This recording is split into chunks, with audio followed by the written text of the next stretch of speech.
Nous sommes au Sélengué, une région du nord de la Mongolie, proche de la frontière russe.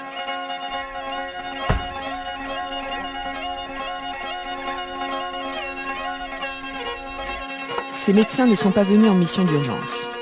Ce sont des professionnels de la santé, membres de l'association Santé Sud, venus travailler avec leurs homologues mongols dans le cadre d'un projet de développement de la santé initié par le ministère de la Santé mongole.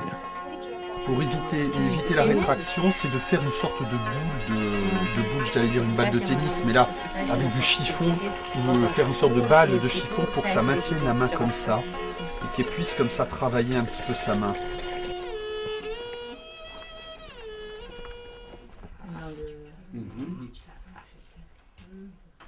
Gamin, il est gonflé d'ailleurs. Hein.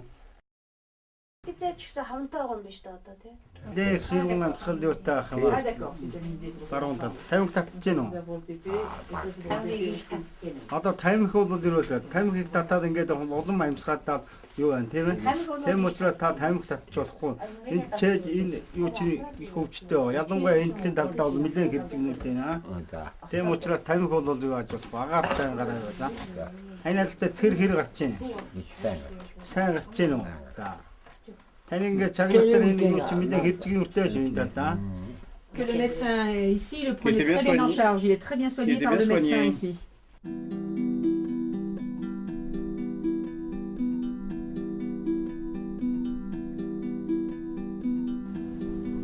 Santé Sud est implantée en Mongolie depuis 1994. Ce long compagnonnage lui a permis de s'imprégner de la culture mongole et de bien connaître la réalité du terrain.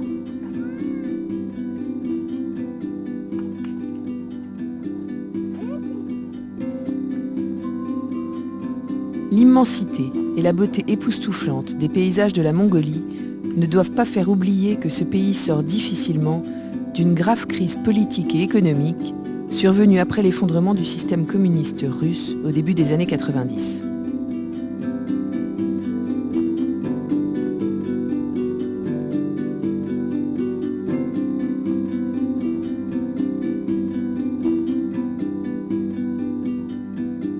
La transition vers un système démocratique et une libéralisation de l'économie est longue et difficile.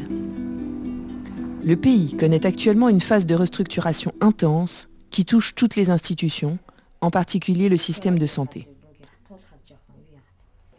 Celui-ci a surtout été développé en zone urbaine, avec une prédominance de soins curatifs dispensés dans le cadre hospitalier.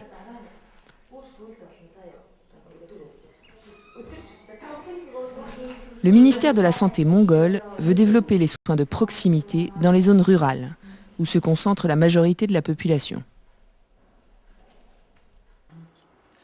Santé Sud a élaboré un projet en partenariat avec le National Center for Health Development, chargé de la mise en œuvre de la politique de santé en Mongolie. Celui-ci consiste à développer dans les centres de santé ruraux une approche combinant médecine de famille et soins de santé primaires. Le Sélengué a été choisi comme région pilote. 20 centres de santé, dits hôpitaux de Soum, sont concernés.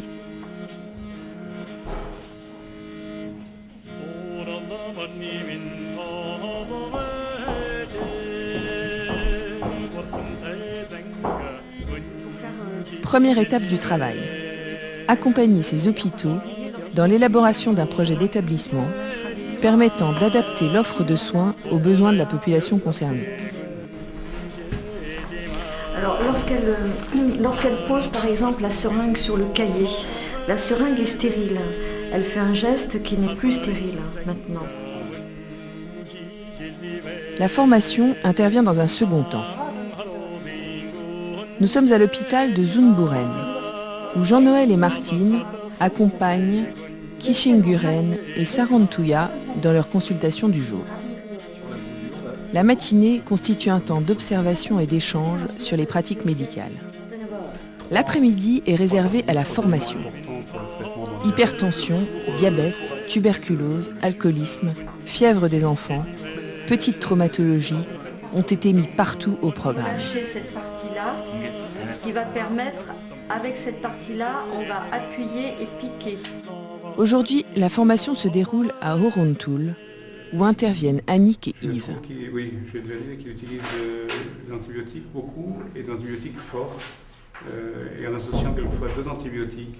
Donc, est-ce qu'on pourrait avoir une petite discussion, c'est une question que je leur pose, une discussion sur la pratique d'antibiothérapie. Quelle est leur démarche? Pourquoi ils donnent 2 antibiotiques et dans quel cas? Comment ils font?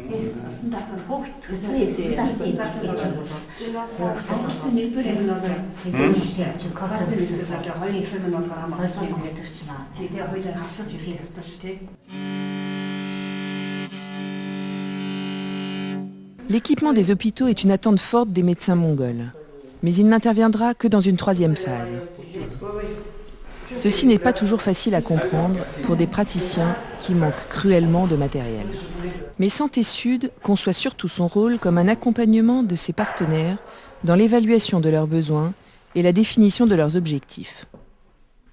L'attribution de moyens, formation, matériel ne vient qu'ensuite.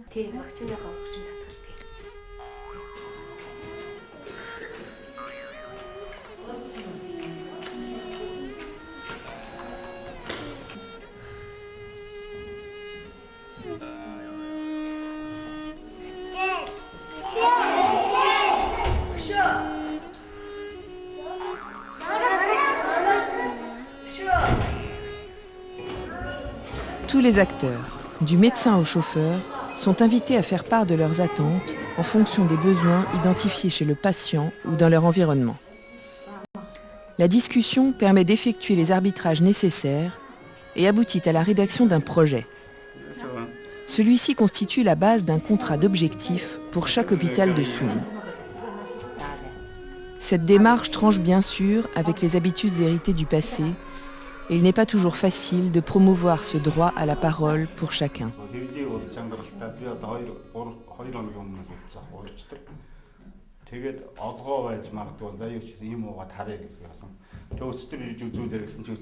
Autre difficulté, le rapprochement de pratiques parfois éloignées.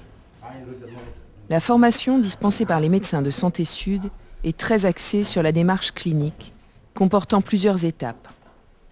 Interrogatoire, auscultation, exploration, indispensable à un diagnostic fiable qui ne prenne pas seulement en compte le symptôme.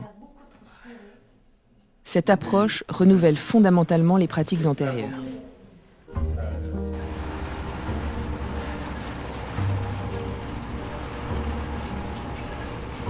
Il n'est pas toujours facile de fixer les soignants. Les hôpitaux de Soum sont en effet souvent très isolés et le métier est peu valorisé avec des salaires très bas.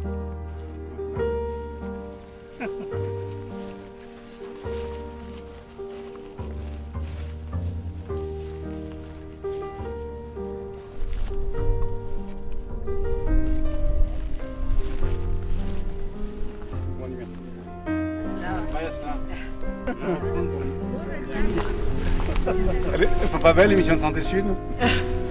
Hein? C'est pas ça la vie? Si, c'est ça la vie. Les médecins français sont modestes. Ils savent que leur intervention ne va pas changer les choses du jour au lendemain. Ils en acceptent l'idée et parient sur une transformation lente mais sûre des mentalités et des pratiques dans le respect de la culture de leurs confrères.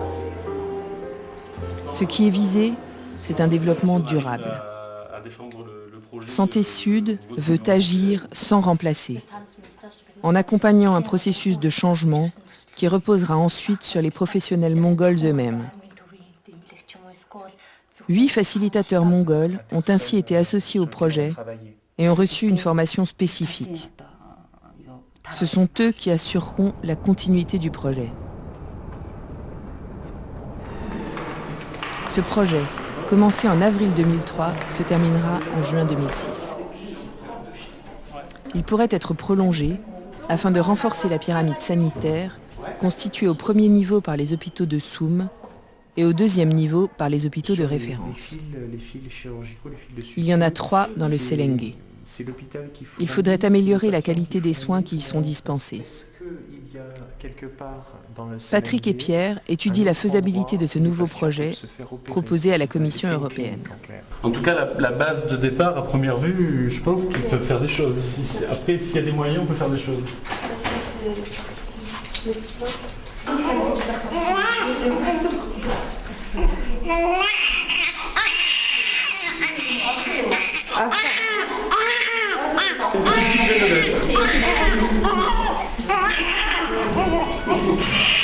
C'est quelque chose qui pour moi est extraordinaire.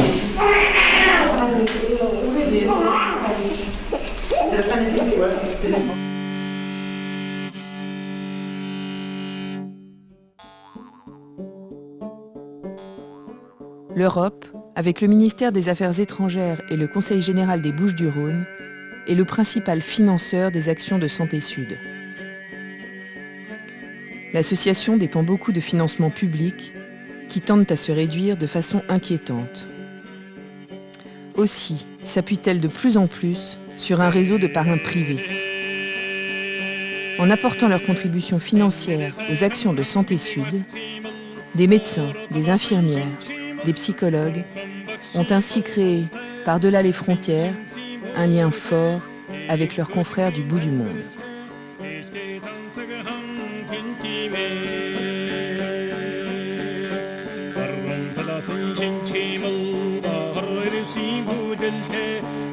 Sen